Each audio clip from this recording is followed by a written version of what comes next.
Hello friends, welcome to Indian study पर आपका स्वागत है। दोस्तों, आज की इस वीडियो में मैं आप लोगों के लिए जीके का टेस्ट लेकर के आया हूं, जिसमें मूल विधि और संविधान के क्वेश्चंस को भी शामिल किया गया है, जैसा कि आपके एग्जाम यूपीएसआई में आना है। तो वीडियो को एंड तक जरूर देखिएगा, क्योंकि लास्ट में मैं आपसे क्वेश्चन भी पूछूंगा और उसका आंसर आपको कमेंट बॉक्स में बताना होगा। साथ ही साथ इस वीडियो की पीडीएफ डिस्क्रिप्शन में टेलीग्राम चैनल का लिंक दिया हुआ है, वहां से आप प्राप्त भी कर सकते हैं। पहला क्वेश्चन, सामान्यतः लोकसभा की बैठक में फिल इन द ब्लैंक्स के दौरान प्रश्न पूछे जाते हैं और इस अवधि को प्रश्न काल भी कहा जाता है।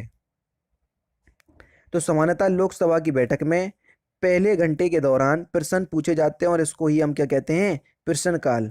पहला ही ऑप्शन बिल्कुल करेक्ट हो जाएगा। नेक्स्ट क्वेश्चन से आपका कि निम्नलिखित में से कौन सा वक्तव्य अंतर्राष्ट्रीय शांति और सुरक्षा की अभिवृद्धि के उद्देश्य से भारतीय संविधान में स्थित राज्य के नीति निर्देश सिद्धांतों में विनिर्दिष्ट रूप से उल्लेखित है और राज्य को प्रयास करना होगा। ये वक्तव्य आपके सामने दिए हैं, कौन सा निर्दिष्ट है या विनिर्दिष्ट है वो आपको बताना है। पहला पॉइंट है आपका कि अंतर्राष्ट्रीय विधि तथा संधिवादताओं के प्रति आदर बढ़ाना, बिल्कुल है। अंतर्राष्ट्रीय विवादों की मध्यस्थता द्वारा निपटारे के लिए प्रोत्साहन देने का, बिल्कुल ठीक है, ये भी है। पहला और दूसरा तो है। परमाणु निशस्त्रीकरण और पहला हमला नहीं नीति को प्रोत्साहन देने का, ये नहीं है। पहला और दूसरा जो है ये आपका विनिर्दिष्ट है, तो यहाँ पर आपका दूसरा ऑप्शन बिल्कुल करेक्ट हो जाएगा। नेक्स्ट क्वेश्चन से आपका कि लगभग हर फिल इन द ब्लैंक्स वर्ष में एक संविधान संशोधन विधेयक पारित किया जाता है, जिसके माध्यम से अनुसूचित जाति व जनजाति का आरक्षण तथा लोकसभा और विधानसभा में एंग्लो इंडियन समुदाय का मनोनयन और फिल इन द ब्लैंक्स वर्षों के लिए बढ़ा दिया जाता है। तो सही आंसर हो जाएगा लगभग हर 10 वर्ष में। यहाँ पर भी 10 वर्ष आएगा और यहाँ पर भी 10 वर्ष आएगा। लगभग हर 10 वर्ष में एक संविधान संशोधन विधेयक पारित किया जाता है, जिसके माध्यम से अनुसूचित जाति व जनजाति का आरक्षण तथा लोकसभा और विधानसभाओं के एंग्लो इंडियन समुदाय का मनोनयन और 10 वर्षों के लिए बढ़ा दिया जाता है। नेक्स्ट क्वेश्चन से आपका संसदीय अथवा स्थानीय सरकार के चुनाव नतीजों की वैधता परखने के लिए जांच प्रक्रिया कौन सी है? तो सही आंसर आपका क्या हो जाएगा सर? चुनाव याचिका। तीसरा ऑप्शन बिल्कुल करेक्ट है। निम्नलिखित में से कौन सा अधिदिष्ट मुद्रा के बारे में सच है? जल्दी बताइए, निम्नलिखित में से कौन सा अधिदिष्ट मुद्रा के बारे में सच है? तो आपका सही आंसर क्या हो जाएगा? कोई आंतरिक मूल्य नहीं है। ये दूसरा ऑप्शन जो है वो आपका बिल्कुल क्या हो जाएगा? करेक्ट हो जाएगा। राज्यों में जिला न्यायाधीशों की नियुक्ति कौन करता है? राज्यों की बात हो रही है, तो राज्यों में जिला न्यायाधीशों की नियुक्ति राज्यपाल के द्वारा की जाती है। तीसरा ऑप्शन बिल्कुल करेक्ट हो जाएगा। निम्नलिखित में से कौन सा विषय समवर्ती सूची के अंतर्गत आता है? जल्दी बताइए सर, कौन सा विषय समवर्ती सूची के अंतर्गत आता है? तो सही आंसर हो जाएगा वन्य पशु एवं पक्षियों की सुरक्षा। दूसरा ऑप्शन जो है वो आपका बिल्कुल क्या हो जाएगा? करेक्ट हो जाएगा। नेक्स्ट क्वेश्चन दोस्तों आपके सामने, निम्नलिखित में से कौन सा जिंक का एक अयस्क है? जिंक के अयस्क का नाम बताना है। तो आपका जो सही आंसर हो जाएगा वह हो जाएगा स्फेलेराइट। ये एक जिंक का अयस्क है। पहला ही ऑप्शन करेक्ट। नेक्स्ट क्वेश्चन से आपका गैस्ट्राकिनीमियस मांसपेशी मानव शरीर के किस भाग में उपस्थित होती है या स्थित होती है? तो आपका सही आंसर हो जाएगा निचली टांग। चौथा option correct. Next question start करने से पहले मैं आपको बता दूं, दोस्तों अगर आप उत्तर प्रदेश के किसी भी एग्जाम की तैयारी कर रहे हैं, चाहे यूपीएसआई हो, यूपी लेखपाल हुआ, UP triple S C, PET हुआ, आप सभी लोग जानते हैं इन सभी से संबंधित कोर्स आपके अनअकैडमी के प्लस प्लेटफॉर्म पर जो है वो आपके चलाए जा रहे हैं। सबसे अच्छी बात पता मुझे क्या है, जैसे भी जितने भी मैंने कोर्स का नाम लिया है, इन कोर्स के लिए आपको अलग अलग पैसे देने की जरूरत नहीं है। सबसे अच्छी बात मुझे अनअकैडमी की यही लगती है। आपको यूपीपीएससी और UP triple S C category के अंदर सब्सक्रिप्शन परचेज करना है। उस कैटेगरी में जितने भी कोर्स चलाए जा रहे होंगे आप सभी को एक्सेस कर पाओगे, जो कि आपके अनअकैडमी की सबसे खास बात लगती है। समझ रहे?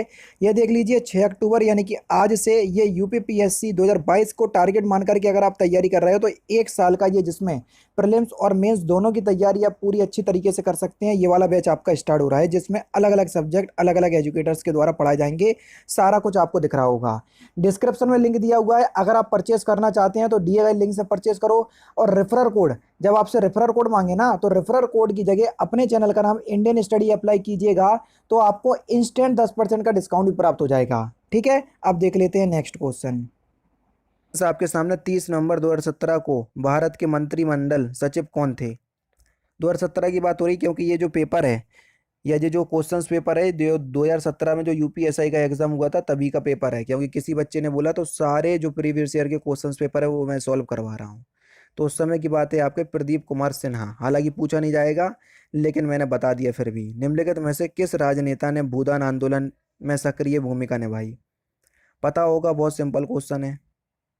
तो सही आंसर हो जाएगा जयप्रकाश नारायण। हालांकि स्टार्ट विनोबा भावे ने किया था, ये भी आप याद रखना, ये भूमिका निभाने की बात हो रही है। विदेशी संस्थाओं द्वारा शेयर बाजारों में प्रत्यक्ष विदेशी निवेश की सीमा को फिल इन द ब्लैंक्स तक बढ़ा दिया गया है। 15% तक बढ़ा दिया गया है। चौथा ऑप्शन करेक्ट। एक अखिल इस्लामी आंदोलन तहरीक ए रेशमी रुमाल किस आंदोलन से शुरू हुआ था? तो ये देवबंद आंदोलन से शुरू हुआ था। दूसरा ऑप्शन करेक्ट। वर्ष फिल इन द ब्लैंक्स में उच्चतम न्यायालय की स्थापना की गई, किस वर्ष में? तो सही आंसर हो जाएगा 1950 में। चौथा ऑप्शन जो है वो आपका बिल्कुल क्या हो जाएगा, करेक्ट हो जाएगा। नेक्स्ट क्वेश्चन, राष्ट्रपति प्रत्येक कितने वर्ष में वित्त आयोग का गठन करता है? वित्त आयोग आर्टिकल 280 के तहत है। कितने वर्षों के लिए करता है? 5 वर्षों के लिए। चौथा ऑप्शन करेक्ट। विश्व में अभिज्ञात जैव विविधता संवेदनशील स्थल की संख्या फिल इन द ब्लैंक्स के बीच है। तो किसके बीच है? 31 से 40 के बीच। चौथा ऑप्शन बिल्कुल करेक्ट हो जाएगा। किस केंद्रीय मंत्री ने अंतर्राजकीय परिषद यानी कि आईएससी की 12वीं स्थानीय समिति की बैठक की अध्यक्षता की थी? तो किसने की थी? राजनाथ सिंह ने। तीसरा ऑप्शन करेक्ट। भारतीय संविधान का पहला संशोधन वर्ष कितने वर्ष में हुआ था, जिसके माध्यम से भाषण एवं अभिव्यक्ति की स्वतंत्रता के दुरुपयोग तथा जमींदारी उन्मूलन कानूनों की वैधता से संबंधित प्रावधान बनाए गए? तो पहला संशोधन कब हुआ था? तो आपका सही आंसर क्या हो जाएगा? वर्ष 1951 में। तीसरा ऑप्शन करेक्ट। नेक्स्ट क्वेश्चन, इस यातायात का संकेत का अर्थ क्या है? तो इस यातायात संकेत का अर्थ है आगे दो दो मोड़ हैं, पहला बाईं ओर, यानी कि तीसरा ऑप्शन बिल्कुल करेक्ट है। एक स्थानांतरण खेती बेवर किस भारतीय राज्य में प्रचलित है? स्थानांतरित खेती जिसको बेवर कहते हैं, किस भारतीय राज्य में प्रचलित है? ये मध्य प्रदेश में प्रचलित है। पहला ऑप्शन करेक्ट। नेक्स्ट क्वेश्चन, वह बहुचर्चित मुकदमा कौन सा है जिसमें सरकारी अधिकारियों ने शिकायतकर्ता को मृत घोषित कर दिया था? उसे अपनी ही मृत्यु के बारे में तब पता चला जब वह बैंक में एक ऋण अनुमोदन के लिए गया। यह मुकदमा उसके अपने अस्तित्व की लड़ाई थी। कौन सा मुकदमा था ये? तो सही आंसर हो जाएगा लाल बिहारी मुकदमा, वर्ष 1975 से 1994। पहला ही ऑप्शन बिल्कुल करेक्ट है। नेक्स्ट क्वेश्चन, एक संकल्पना है जिसमें कोड अथवा दूसरी संवेदनशील सूचना प्राप्त करने के लिए ट्रेस अथवा रिसाइकल बिन की छानबीन की जाती है। तो किसमें? डंपस्टर डाइविंग में। चौथा ऑप्शन जो है वो आपका बिल्कुल क्या हो जाएगा, करेक्ट हो जाएगा। भारतीय संविधान की कौन सी अनुसूची में दल बदली के आधार पर पात्रता रद्द कराने का प्रावधान है? तो कौन सी अनुसूची में है? 10वीं अनुसूची। दूसरा ऑप्शन करेक्ट। मानव अधिकार की सार्वभौमिक घोषणा में उल्लेखित मानवाधिकार के सिद्धांत भारतीय संविधान के किन अनुच्छेदों में निहित हैं? मौलिक अधिकार अनुच्छेद किस में निहित है? अनुच्छेद 12 से 51। 51 में आपके क्या हो जाते हैं, क्योंकि ये मानवाधिकार के सिद्धांत के बारे में कह रहे हैं तो इसमें मूल कर्तव्य भी शामिल हो गए। ठीक है, तो पहला ही ऑप्शन जो है वो आपका बिल्कुल क्या हो जाएगा सर, करेक्ट हो जाएगा। और सिद्धांत की बात है इसलिए राजकीय नीति शामिल हो गए। जिन महिलाओं की आय 6 लाख है वित्तीय वर्ष 2016-2017 में, उनके लिए आयकर की दर क्या है? मैं बोल रहा हूँ ये उसी टाइम का है, हालांकि अभी आप याद भी नहीं करोगे तो चल जाएगा। 20% थी। पहला ही ऑप्शन करेक्ट। भारतीय अपराध जांच विभाग सीआईडी का जनक किसे माना जाता है? के राय बहादुर पंडित शंभुनाथ को माना जाता है। दूसरा ऑप्शन बिल्कुल करेक्ट। भारत में वाणिज्यिक बैंकों द्वारा कृषि ऋण निम्नलिखित में से किस योजना के अंतर्गत स्वीकृत नहीं किया जाता है? तो किस योजना के अंतर्गत? भूमि बंधक। तीसरा ऑप्शन करेक्ट। निम्नलिखित में से किसका तात्पर्य पर्यावरण, समाज और गांव के विकास के लिए वनों का प्रबंध एवं संरक्षण करना तथा बंजर भूमि का वनीकरण करना? किसका तात्पर्य है ये? तो सही आंसर हो जाएगा सामाजिक वानिकी का। तीसरा ऑप्शन करेक्ट। निम्नलिखित में से कौन सूचना का अधिकार आरटीआई अधिनियम के अंतर्गत सूचना प्राप्त नहीं कर सकता? जल्दी बताएं। भारत में निगमित कंपनी कौन सूचना प्राप्त नहीं कर सकता, ये पूछा है। गैर सरकारी संगठन और विदेशी, ये तीनों ही है, नहीं कर सकते। दूसरा ऑप्शन जो है वो आपका बिल्कुल करेक्ट हो जाएगा। वर्ष 1993 में महिला एवं बाल विकास मंत्रालय के अधीन एक स्वायत्त निकाय के रूप में फिल इन द ब्लैंक्स की स्थापना हुई। इसका लक्ष्य है ऐसी गतिविधियों का कार्यभार लेना जिनके माध्यम से सामाजिक और आर्थिक परिवर्तन एवं विकास हेतु महिलाओं को ऋण उपलब्ध कराना है। इसके लिए किसकी स्थापना की गई? तो सही आंसर हो जाएगा राष्ट्रीय महिला कोष। तीसरा ऑप्शन बिल्कुल करेक्ट।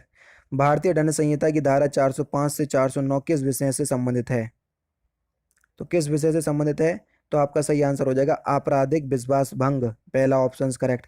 द्वितीय विश्व युद्ध के दौरान भारत का वायसराय कौन था? तो कौन था? तो सही आंसर हो जाएगा आपका लॉर्ड लिनेलिथगो। पहला ही ऑप्शन बिल्कुल करेक्ट। विषुवतीय वसंत ज्वार प्रत्येक बार कितनी अवधि के बाद घटित होता है? तो सही आंसर हो जाएगा आपका 6 महीने। पहला ही ऑप्शन करेक्ट। मंत्रिमंडल द्वारा हस्ताक्षर एवं संपुष्टि के लिए किसी भी समझौते संधि सहमति ज्ञापन को अनुमोदन हेतु आगे बढ़ाने से पहले कौन सा मंत्रालय उसके पाठ का निरीक्षण करके उसके पारित करता है? तो सही आंसर हो जाएगा आपका विदेश मंत्रालय। पहला ही ऑप्शन करेक्ट। नेक्स्ट क्वेश्चन, मंत्रिमंडल सचिवालय में किसका गठन किया गया ताकि सरकारी और निजी दोनों क्षेत्रों में ठप पड़ी हुई निवेश परियोजनाओं पर नजर रखी जा सके तथा उनके कार्यान्वयन में आ रही बाधाओं को जल्द से जल्द दूर किया जा सके? इसके लिए किसकी स्थापना की गई? तो सही आंसर हो जाएगा आपका परियोजना अनुवीक्षण दल। चौथा ऑप्शन बिल्कुल करेक्ट हो जाएगा। नेक्स्ट क्वेश्चन आपके सामने, जनहित याचिका मामले में न्यायालय द्वारा किसी समिति की नियुक्ति के संदर्भ में निम्नलिखित में से कौन सा सही है? पहला है आपका न्यायालय मामले के लिए एक समिति अथवा आयुक्त को नियुक्त करता है ताकि वह उस मामले की छानबीन करे और रिपोर्ट जमा करे। नहीं, ऐसा कोई कंफर्म नहीं है। दूसरा है आपका समिति अथवा आयुक्त को ये अधिकार भी दिया जाता है कि वह शिकायतों का संज्ञान ले और उन्हें जनहित में निपटाए। नहीं, ये दोनों ही जो है वो आपके सही नहीं है। तीसरा ऑप्शन यहाँ पर आपका बिल्कुल क्या हो जाएगा? करेक्ट हो जाएगा। रीड ओनली मेमोरी, जिसको हम क्या कहते हैं? ROM रोम में एक विशेष कार्यक्रम जो ऑपरेटिंग सिस्टम को रैंडम एक्सेस मेमोरी में लोड करने के लिए जिम्मेदार होता है, वह निम्नलिखित में से कौन सा है? तो सही आंसर हो जाएगा बायोस, यानी कि बेसिक इनपुट आउटपुट सिस्टम। पहला दूसरा ऑप्शन करेक्ट। चौथा, परमाणु सुरक्षा सम्मेलन उत्तर कोरिया, आतंकवादी संगठन Islamic state of Iraq and Syria और परमाणु उपकरणों के संरक्षण पर ध्यान केंद्रित करने के लिए कहाँ आयोजित किया गया था? तो सही आंसर हो जाएगा आपका वॉशिंगटन। दूसरा ऑप्शन करेक्ट। फरवरी 2016 में संयुक्त सैन्य अभ्यास लामेते के लिए भारत के साथ निम्नलिखित में से कौन सा देश शामिल हुआ था? लामेते के लिए। तो सही आंसर हो जाएगा आपका सेशेल्स। चौथा ऑप्शन करेक्ट। और लास्ट क्वेश्चन से आपका कि भारतीय नागरिकों के मौलिक अधिकार के संदर्भ में निम्नलिखित में से कौन सा जो है वो सही है? 2 पॉइंट आपके सामने है। राज्य किसी भी नागरिक की भाषण एवं अभिव्यक्ति की स्वतंत्रता पर प्रतिबंधित लगा सकता है यदि वह दूसरे देशों के साथ भारत के मैत्रीपूर्ण संबंधों पर प्रभाव डालती है। दूसरा पॉइंट है आपात के दौरान स्वतंत्रता के अधिकारों को स्थगित किया जाता है तथा प्रतिबंध लगाए जाते हैं। तो कौन सा पॉइंट जो है वो सही है? तो इस क्वेश्चन का आंसर आप मुझे कमेंट बॉक्स में बताएंगे। तो दोस्तों, ये थे आपके 40 जीके के इंपॉर्टेंट क्वेश्चंस जो कि मैंने आज के इस वीडियो में आपको कवर करवा दिए। वीडियो आपको कैसी लगी तो मुझे कमेंट बॉक्स में जरूर से बताइएगा। तो दोस्तों, फिलहाल की वीडियो में सिर्फ इतना ही। अगर आपको वीडियो पसंद आए तो प्लीज़ दोस्तों वीडियो को लाइक कीजिए, शेयर कीजिए और साथ ही साथ हमारे चैनल को सब्सक्राइब करना ना भूलें, क्योंकि मैं रोजाना इसी तरह के वीडियोज़ आप लोग के लिए लाता रहता हूँ। नमस्कार दोस्तों, जय हिंद, जय भारत।